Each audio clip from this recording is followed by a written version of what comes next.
இட்லி எப்பா இட்லி போட்ட சமான எவ்வளவு பெரிய பூகம் வந்தாலும் சரிடா நீ ஒரு ஆள் எஸ்கேப் ஆயிருப்பா. வெல்கம் டு ஐரக்ஷன் சேனல். எங்களோட வீடியோஸ் உங்களுக்கு பிடிச்சிருந்ததுன்னா லைக் பண்ணுங்க, கமெண்ட் பண்ணுங்க, ஷேர் பண்ணுங்க, மறக்காம சப்ஸ்கிரைப் பண்ணுங்க. ஓகே, பண்ண வீடியோ பார்க்க போறோம்னா ராகேஷ் செஞ்சேனி நம்ம சேனல் தான் பார்க்க போறோம். ரீசனா போட்ட வீடியோ தான் பார்க்க போறோம். பார்க்கலாமா? ஓ, வீடியோ சப்போர்ட் பண்ணிக்கோங்க. நாலேஜ் இல்ல ப்ரோமோட்டிங் முத்து என்ன வச்சா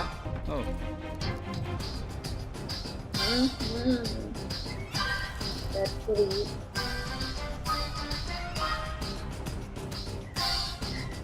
இவ்வளவோ திட்டிருக்காங்களா? இந்த கமெண்ட் போட்டவங்களை கேட்கல, விஜய்க்கு சப்போர்ட் பண்ணவங்க, ஓட்டு போட்டவங்க எல்லாரையும் தற்குறின்னு சொல்லிட்டு இருந்தீங்களே, இப்ப பாத்தீங்களா எல்லா தற்குறியும் சேர்ந்து தளபதி விஜய்னு கூப்பிட்டு இருந்தோம். ஆனா அதை இப்ப மாத்தி சிஎம் விஜய், முதலமைச்சர் விஜய் அப்படின்னு கூப்பிட வச்சிட்டோம். இந்த தற்குறிகள் எல்லாம் சேர்ந்து குறியா பாடா என்னது 10% 15% இந்த பாரு பாரு பாருடா அதே மாதிரி நீயும் கேட்டு கேட்காத மாதிரி. இந்த வீடியோல ஒரு சில விஷயம் நான் ஓப்பனாவே பேச போறேன். அதுக்கு முன்னாடி வருத்தமான விஷயம் என்ன தெரியுமா? டிஎம்கே தோத்ததோ ஏடிஎம்கே தோத்ததோ எல்லாம் கிடையாது. நாம் தமிழர் அப்படின்னு சொல்லி ஒரு கட்சி இருந்துச்சு. அதுல நம்ம சீமான் அண்ணனை பாக்குறப்போ ரொம்பவே வருத்தமா இருந்துச்சு. அட்லீஸ்ட் ஒரு சீட்டாவது ஜெயிச்சிருப்பாரு அப்படின்னு நினைச்சோம். மனுஷன் 15 வருஷமா கத்துன்னு கத்தினாரு. கடைசியில ஒரு சீட்டு கூட ஜெயிக்கல. ஆனா அண்ணன் அதுக்கு முக்கியமான பெரிய பங்களிப்பு திரு சாட்டை துரைமுருகனுக்கே போய் சேரும். சோ ஏதாவது நீங்க நன்றி சொல்லணும் அப்படின்னா அவருக்கு போய் சொல்லிருங்க. அவர் தான் உங்களுக்கு வந்திருக்க இந்த நம்பருக்கு மெயின் காரணம். தெரியலனா ஒண்ணுமே பண்ண முடியாது. சீமானே தோத்துட்டாருன்னா அதுக்கு இதுதான் காரணம்.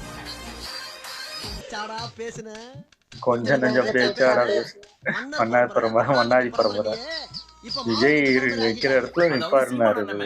ஒரு நல்ல அபிப்பிராயம் இருந்துச்சு. மனுஷன் இத்தனை வருஷமா கத்துன்னு கத்தி அவரோட குரலே போயிடுச்சு. அவரும் எனக்கு ஓட்டு போடுங்கன்னு கேட்டு டயர்ட் ஆகி சாட்டை வந்ததுக்கு அப்புறம் செத்து போங்க அப்படின்னு கூட ஒரு டைம் பேசிட்டாரு. அதெல்லாம் பாக்குறப்போ ரொம்ப கஷ்டமா இருந்துச்சு. எதையும் இலவசம் என்கிறது கிடையாது. இலவசம் வேண்டும் என்றால் நீ உதயசூரன் ரெட்டாலைக்கு போட்டு எப்படியோ போ. இந்த மனுஷனும் கத்துறாரு, ஆனா அது ஓட்டா கன்வெர்ட்டே ஆக மாட்டேங்குது பாவம் அப்படின்னு பரிதாபமா பாத்துட்டு இருக்கிறப்போ இந்த பக்கம் நம்ம துரைமுருகன் இருக்காருல்ல, அவர் என்னென்ன பேசினாரு, போடா விஜய் மகனே அப்படின்னு கெட்ட வார்த்தை மாதிரி என்னவோ பேசினாரு. போடா விஜய் மகனே, போடா விஜய், டேய் விஜய், போடா விஜய். சாட்டை தலைமறைவு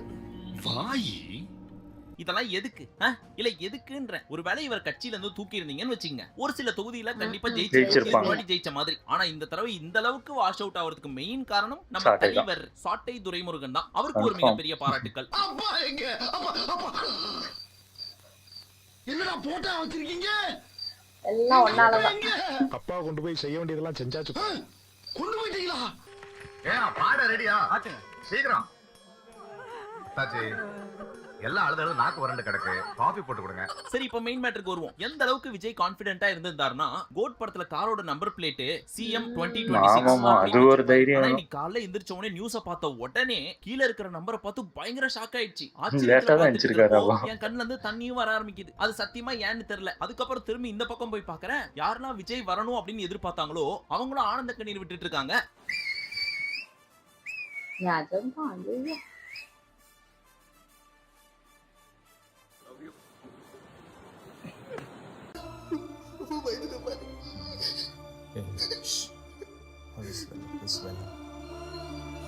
ஒரு கோடி ஓட்டு, எப்படி 1 கோடிக்கு மேல ஓட்டு கட்சி ஸ்டார்ட் பண்ணிருக்காரு. அதுக்கே எப்படி அதுலயும் நிறைய தொகுதிகள்ல டிஎம்கே ஏடிஎம்கே வின் பண்ணிருக்குல்ல, அங்கெல்லாம் போய் டிஃபரன்ஸா பார்த்தா வெறும் 300ல இருந்து 2000 தான் கிட்டத்தட்ட 20-30 இடத்துல ஜெயிச்சிருக்காங்க. அந்த இடத்துக்குலாம் ஒரு வேளை பிரச்சாரம் பண்றதுக்கு இவருக்கு அனுமதி கிடைச்சிருச்சுன்னா அங்கேயும் போயிருப்பாரு. கண்டிப்பா அந்த தொகுதி.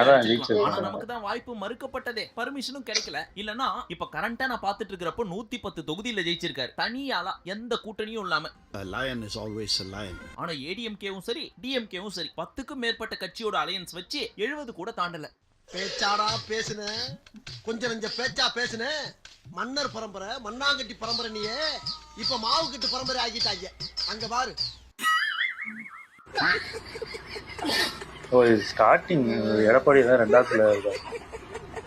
எப்படி மாறி இங்க உருவாகிறது இல்லைங்க, நாம தான் உருவாக்குறோம்.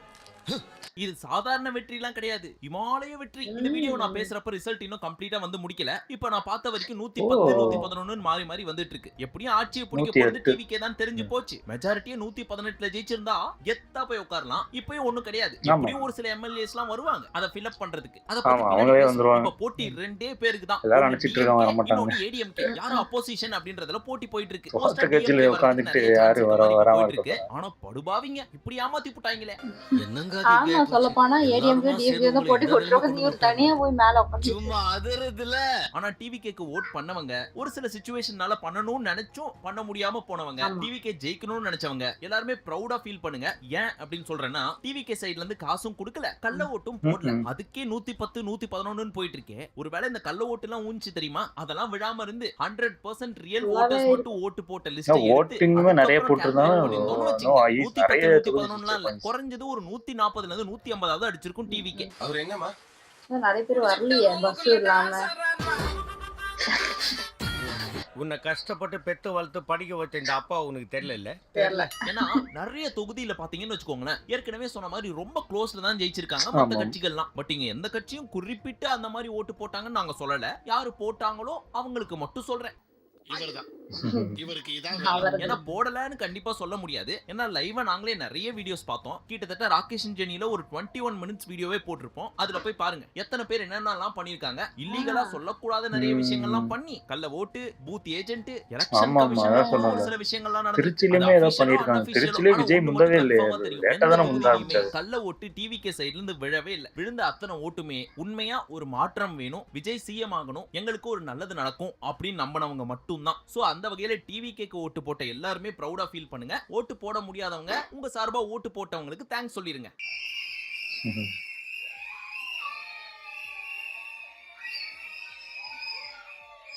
கேக்குதா சத்தம் கேக்குதா?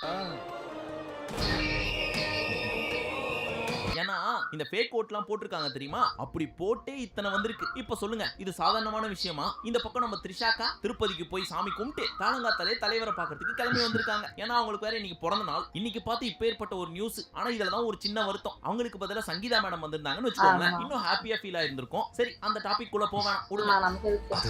இப்ப நம்ம சியான் விக்ரம் சிஎம் விஜய்க்கு போஸ்ட் போட்டிருக்காரு. கங்க்ராட்ஸ் நண்பா, யூ மேட் ஹிஸ்டரி டுடே அப்படின்னு. உண்மையிலே இது ஹிஸ்டரி தாங்க. ஏன்னு கேக்குறீங்களா, தமிழ்நாட்டுல 2 வருஷத்துக்கு முன்னாடி பார்ட்டியை ஓபன் பண்ணி சிஎம் ஆனது. ஈவன் நம்ம எம்ஜிஆர் ஐயா கூட 1977ல 130 சீட் ஜெயிச்சாரு வித் அலையன்ஸோட. ஆனா இங்க ஒருத்தர் கூட அலையன்ஸ் கிடையாது. சிங்களா தான் வரும். ஆனா இதுலயும் ஒரு பிரச்சனையை கொடுத்தாங்க. அது என்னன்னு கேட்டீங்கன்னா, எடப்பாடி தொகுதியில மட்டும் டிவிகே நிக்கல அப்படின்னு கேட்டா நின்னாரு. பட் எலெக்ஷன் கமிஷன் சைடுல இருந்து ஒரு சில காரணங்களை சொல்லி அவரை நிராகரிச்சிட்டாங்க. அதனால டிவி சின்னத்துல ஒருத்தர் நின்னாரு சுயேட்சையா. அவர் பேரு பிரேம்குமார் பண்ணாரு. பட் அங்க இருக்க எத்தனை மக்களுக்கு தெரியும் விஜய் தான் சப்போர்ட் பண்றாரு அப்படின்னு சொல்லி அதிகபட்ச மக்களுக்கு டிவிகே சைடுல இருந்து யாரும் அங்க நிக்கல. அதனால நம்ம இபிஎஸ்கே போட்டுருவோம் அப்படின்றதுக்காகவும் போட்டிருப்பாங்க. அவரோட தொகுதியில அவர் நிறைய பண்ணிருக்காரு. அந்த காரணத்துக்காகவும் போட்டிருக்காங்க. அதனால அந்த தொகுதியில இபிஎஸ் பிரம்மாண்டமா வெற்றி பெற்றிருக்காரு. ஜஸ்ட் மிஸ் ஆயிருச்சு. அப்புறம் முக்கியமா ஒன்னு சொல்ல மாட்டேனே, நம்ம ரங்கராஜ் பாண்டியன் ஒருத்தர் இருந்தார் தெரியுமா, அவரோட பேச்சுக்கு உண்மையிலே நான் ஃபேனுங்க. ரொம்ப நல்லா பேசுவாரு. ஆனா அப்பப்போ கொஞ்சம் ஓவராவும் பேசுவாரு. என்ன பேசிருக்காரு நீங்களே கேளுங்களேன். திரு விஜய் ஒரு சொல்லணும், திரு ஆதவ சவால் 234 அடிக்கிறோம். 26% இருக்கு. 234 வேண்டாம், 100 வேண்டாம், 50 வேண்டாம், 30 வேண்டாம். நான் அரசியலே பேச மாட்டேன். போக மாட்டேங்கிறாரு.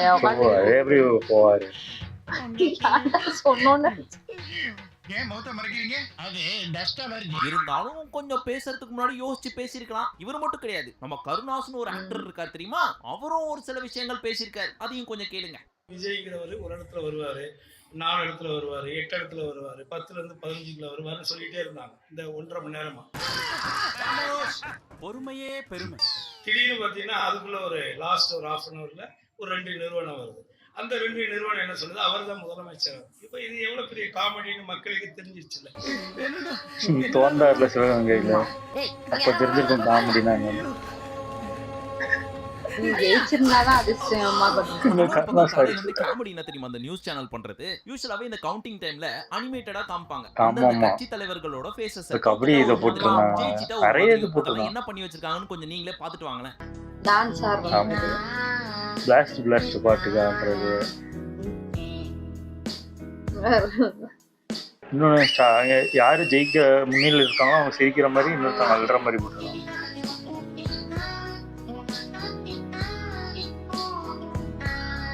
பின்னடைவுன்னு போட்டிருக்கு ஸ்டார்டிங்கா அப்படி.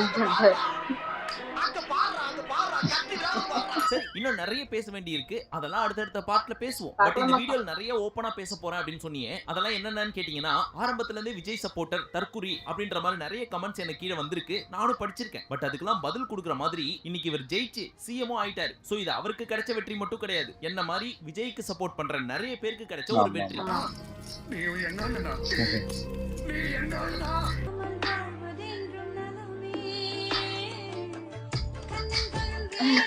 கடைசியா வீடியோ முடிக்க போறதுக்கு முன்னாடி எங்க அம்மா ஒரு விஷயம் சொன்னாங்க, அதை மட்டும் சொல்லிட்டு இந்த வீடியோவை க்ளோஸ் பண்ணிக்கிறேன். அதாவது எனக்கு இன்னைக்கு காலையில ஒரு பர்சனல் ப்ராப்ளம் வந்துச்சுங்க. அதை பத்தின டீடைல் வேணாம், பட் உங்களுக்கு புரியுற மாதிரி சிம்பிளா சொல்றேன். நம்ம மேல 1% கூட தப்பு கிடையாது, இருந்தாலும் ஒரு சில பவர் யூஸ் பண்ணி நமக்கு கஷ்டம் மேல கஷ்டத்தை கொடுத்துட்டு இருந்தாங்க. சரி, எதுக்கு தேவையில்லாத வேலை, நம்ம ஒதுங்கி போயிடுறதா நல்லது அப்படின்னு சொல்லிட்டு நானும் ஒதுங்கி வந்துட்டேன். அப்ப எங்க அம்மா என்ன சொன்னாங்க, ஒரு பிரச்சனையை பார்த்துட்டு இந்த மாதிரி வெளியே வந்தான்னு வச்சுக்கோயேன், உன்னை அடிச்சிட்டே தான் இருப்பாங்க. அங்க பாரு விஜய், அவர் எல்லாரும் சேர்ந்து என்னென்ன பண்ணாங்க, ஆனாலும் நான் தனியா நிப்பேன், போராடுவேன் அப்படின்னு போராடி ஜெயிச்சிருக்காரு. அந்த மாதிரி இறங்கு, தைரியமா நில்லு, நீதான் எந்த தப்பும் பண்ணல, அப்படியே இறங்கி ஃபேஸ் பண்ணு, கண்டிப்பா நீ ஜெயிப்ப அப்படின்னு சொன்னாங்க. அது எனக்கு உண்மையிலேயே ஒரு கான்ஃபிடன்ஸ் கொடுத்துச்சு. கண்டிப்பா நீங்களும் क्वेश्चन பண்ணுங்க, எல்லாத்தையும் தைரியமா ஃபேஸ் பண்ணுங்க, நல்லதே நடக்கும்.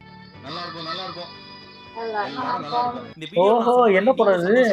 அண்ட் டிவிக்கு போட்டீங்க. ஆமாப்பா, ஆமா, ஒரு லைக் கொடுங்க. இப்போவும் ஒரு கூட்டம் கமெண்ட் செக்ஷன்ல வந்து கம்பு சுத்தும், பட் அத பத்தி கவலையே வர மாட்டாங்கன்னு நினைக்கிறேன். சுத்ததான் செய்வாங்க. ஜெயிக்கணும்னு நினைக்கிறவங்க இதெல்லாம் தட்டி கொஞ்சம் கம்மியாயிட்டாங்க. தமிழ்நாட்டோட சிஎம் ஜோசப் விஜய்க்கு எங்களோட வாழ்த்துக்கள். இதுக்கு முன்னாடி ஓட்டு போட்டவங்கள்ட்ட கேக்குறதா உங்கள்ட்டையும் கேக்குறோம், நல்லது செய்யுங்க. மக்கள் என்னைக்குமே உங்களை கைவிட மாட்டாங்க. மீண்டும் உங்களை அடுத்த வீடியோவில் சந்திக்கும் வரை நன்றி, வணக்கம், நமஸ்தே, நமஸ்கார். சூப்பர், நல்லா இருந்துச்சு. ஆனால் உண்மைதான், எனக்கு தெரிஞ்சு இப்போ நாங்களுமே எவ்வளோ ஸ்டார்டிங்லேருந்தே இந்த மாநாடுல இருந்தே வீடியோ போட்டுட்ருக்கோம். அதுக்கப்புறம் இந்த கரூர் பிரச்சனை அதுவே எங்களுக்கு தெரியாமல் போட்டுட்டோம், அந்த வீடியோவும் போட்டிருப்போம். அதுக்கப்புறமும் போட்டோம். நிறைய எனக்கு தெரிஞ்சு நிறைய ஹேட் கமெண்ட் வரும், பேட் கமெண்ட் வரும். அதான் எல்லாம் கிட்டதான் செய்வாங்க. அதான் நான் இவங்க வீடியோ போடுங்க, ஏன் இவங்க வீடியோ மட்டும் போடுறீங்க, அன்சப் பண்றோம், இது பண்றோம். அதான் அதனாலதான் நாங்க யாருமே எதுவுமே சொல்லல, அதை பத்தியும் நாங்க வெளியும் காட்டிக்கல. அதான் சொல்றோம்ல, பேசுறவங்க பேசிக்கிட்டு தான் இருப்பாங்க. தெரிஞ்சு உண்மையிலே விஜய் வந்து ஒரு நல்ல ரோல் மாடல் தான். எனக்கு தெரிஞ்சு ஒரு மனுஷனால இவ்வளவு அடி வாங்கிட்டு இது நம்ம யோசிச்சு பார்க்கணும். இப்போ விஜய் இடத்துல என்னதான் காசு இருந்தாலும் இது இருந்தாலும் இப்போ நான் இருந்தாலுமே அந்த கம்ஃபர்டபுள் லைஃப்ல இருந்துட்டு போயிடலாம், ஏன் இது அரசியல் வந்து கஷ்டப்படணும் அப்படிதான் நான் யோசிப்பேன் எனக்கு தெரிஞ்சு. ஆனால் அது பார்க்கும்போது விஜய் வந்து அது வேற லெவல் தான் எனக்கு தெரிஞ்சு. அந்த வெயிலில் வந்து இப்போ நம்மளாலே ஒரு கட்டத்தில் ரொம்ப நேரம் வெயிலில் நிற்கவே முடியாது. அவர் வந்து ஒரு ஃபேமாக இருந்து ஒரு சினிமாவில் அவ்வளோ இதாக இருந்துட்டு அவருக்கு அவசியமே இல்லை, அவ்வளோ காசு வச்சிருக்காரு, அவர் பாட்டுக்கு ஜாலியாக இருந்துட்டு போயிடலாம். இதுல வந்து இவ்வளவு பிரச்சனையும் ஃபேஸ் பண்ணி அதுக்கப்புறம் கரூர் பிரச்சனையாகி அது சிபிஐ விசாரணை போய் அது திரும்பி டெல்லிக்கு 2-3 வாட்டி ஓடி போய் இங்க அவர் பத்தி தப்பான ரூமர் கிளப்பி விடுறது, அசிங்கப்படுத்துறது, அப்புறம் அவருக்கு அவங்க வீட்டுல நடக்கிற பர்சனல் இஷ்யூலாம் எடுத்துட்டு வர்றது. அதாவது எவ்வளோ அடிச்சாலும் ஒருத்தன் வந்து அதாவது ஒரு கட்டத்துல யாரா இருந்தாலும் ஒரு இதாயிருவாங்க, கோவம் வந்துடும், ஒரு இதாயிருவாங்க. ஆனா எனக்கு தெரிஞ்சு விஜய் அந்த மாதிரி எந்த இடத்துலயுமே ஒரு கோவப்பட்டோ வார்த்தைய டக்குன்னு விட்டோ நான் பாக்குறேன். கெட்ட வார்த்தைன்னு இல்ல, அதாவது மரியாதை குறைவா கூட பேசல எனக்கு தெரிஞ்சு.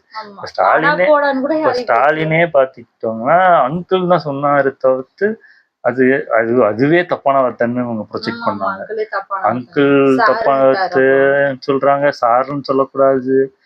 அதாவது சொல்றல, அதாவது ஒரு எவ்வளவு ரெஸ்பெக்ட் பண்ணி ஒரு கட்சியை எதிர்கொண்டு இருக்காருல்ல, அதுதான் எனக்கு தெரிஞ்சு நல்லா இருந்துச்சு. இப்போ விஜயுமே மற்றவங்க மாதிரி கெட்டவத்தை பேசியோ இல்லை தலைகுறவா பேசியிருந்தா மேபி எனக்கு பிடிச்சிருக்காது. உண்மையில நான் சப்போர்ட் பண்ணியிருப்பானு எனக்கு தெரியல. அது சும்மா அதான் சொல்றல, நிறைய கட்சியில அதான் பண்ணிக்கிட்டு இருக்காங்க. அது நல்லாவே இல்லை. அது எதுக்கு அவ்வளோ ஒருத்தங்களை அசிங்கப்படுத்தி அவங்கள தரைக்குறவா பேசிதான் நீங்க ஜெயிக்கணுமா? அது எல்லா கட்சியுமே பொருந்தும். என்டிகேவா இருக்கட்டும், இல்லை டிஎம்கேவா இருக்கட்டும், ஏடிஎம்கேவா இருக்கட்டும், யாரா இருந்தாலும் பேசுற ஒரு வார்த்தை இருக்குல்ல, எனக்கு தெரிஞ்சு அந்த பேசுற வார்த்தை அதை பற்றி தான் அந்த இதுவே முடிவாகும். அதுதான் எனக்கு தெரிஞ்சு விஜயை வந்து ப்ரொஜெக்ட் பண்ணதே அதுதான். அதே மாதிரி அவர் எங்க போனாலும் ரொம்ப யதார்த்தமா இருந்தாரு. அவர் அந்த இதுக்கெல்லாம் போகும்போது ஒரு ஒரு அதாவது ஒருத்தவங்க மாலையை போடுறாங்க, துண்டை போடுறாங்க, பாட்டில போடுறாங்க, அதை வந்து பயங்கரமா அவரு இப்போ நான்லாம் நிறைய பேர் பார்த்துருக்கேன். லைட்டா மேல ஏதாவது பட்டாலே காண்டாயிருவாங்க, இதாயிருவாங்க. இவர் மாலை வந்து மூஞ்சில விழுது, அதெல்லாம் பெருசா எடுத்துக்க மாட்டேங்கிறாரு. துண்டு கீழே விழுது, அதெல்லாம் கவலைப்படாம எடுத்து அவர் போட்டுக்கிறாரு. அதெல்லாம் இருக்குல்ல, அதெல்லாம் யாருமே எனக்கு தெரிஞ்சு இவ்வளவு வருஷமா அதை கூட பண்ண மாட்டேங்கிறாங்க. அதான் நான் சொல்ல வரேன். அந்த யதார்த்தமே இல்லாம எப்படி விரும்புறாங்களோ அந்த மாதிரி இருக்காரு. அதனாலதான் அதாவது யாராவது தொட வந்தாலுமே இது அப்படிலாம் பிடிச்சி ஒரு தள்ளுறதோ அந்த மாதிரி எதுவும் பண்றது இல்லை. யார் தள்ளான்னு நம்ம பார்த்துருக்கோம் வீடியோல எனக்கு தெரிஞ்சு. அதனாலதான் எனக்கு தெரிஞ்சு விஜய் வந்து ஒரு நடிகரா இல்லாம விஜய் நம்மள ஒருத்தரா இருக்க அப்படிதான் ஜெயிச்சாரு எனக்கு தெரிஞ்சு. ஆமா, இது வந்து அவரு இதே மாதிரி அவர் என்னெல்லாம் சொன்னாரோ அதெல்லாம் ஒரு கொஞ்சம் பண்ணாலே ஸ்டார்டிங்கா வந்து அவ்வளவுதான் இருக்கும். அவரால் எவ்வளவு பண்ண முடியுமோ பண்ணட்டும். எனக்கு தெரிஞ்சு அதான் கெட்டது நடக்காம பாத்துக்கிட்டாலே போதும். கொஞ்ச அளவுக்கு அவரால் எவ்வளவு பண்ண முடியுமோ பண்ணட்டும். இதே பண்ணிட்டாருன்னா மக்கள் அவ்வளவுதான். எனக்கு தெரிஞ்சு அதான் இப்போ நிறைய பேர் சாபம் விடுறாங்க. அதுக்கப்புறம் ஏதாவது இவரோட ஆட்சியில ஏதாவது குளறுபடி பண்றதுக்கு என்னவாவது பிளான் பண்ணிட்டு இருப்பாங்க. அது பார்க்கலாம், அது என்ன ஆகுதுன்னு தெரியல. ஆனா பார்க்கலாம், எனக்கு தெரிஞ்சு நம்பிக்கை இருக்கு. நிறைய பேர் நிறைய பேர் வாய் விட்டவங்கலாம் நல்லா வாங்கி கட்டிக்கிட்டாங்க. அதாவது திருச்சி கிழக்குல நின்னாரா விஜய், அந்த தொகுதியிலேயே ஒருத்தர் இதயராஜான்னு ஒருத்தர், அவர் தான் சவால் விட்டார். திராணி இருந்தா என் கூட மோதுன்னு வந்து அங்க மோதி அடிச்சே விட்டாரு. தேவலாம், அதாவது தேவலாம வாய் வச்சு சும்மா இருந்தது. ஈக்குவல் ஆக்கிக்கிட்டாங்க, நானும் நீயும் ஒண்ணு அப்படின்ற மாதிரி. அது அப்படி கிடையாது. அவர் எப்போ டாப்ல இருக்காரு. ஆமா, அதான் எல்லாரும் அதையும் இன்னொன்னு ஒண்ணு சொல்லியிருந்தாங்க. அதாவது இவர் என்ன உச்சத்துல உச்சத்துல இல்லன்னு சொல்லிட்டு இருந்தாங்க. ஆனா இந்த ஓட்டுலயே தெரிஞ்சு போச்சு உச்சத்துல யார் இருக்காங்கன்னு. இதுக்கு மேல ப்ரூவ் பண்ண முடியாது. சொன்ன மாதிரி டிஎம்கேக்கும் டிவிகேக்கு தான் போட்டின்னு அவர் மனசுல எல்லாம் நம்ம மனசுல பதிய வச்சாரு. ஆனா ஓட்டிங்ல பாக்கும்போது அவர் போய் ஒரு வாரமா அடிச்சுட்டு கடங்க.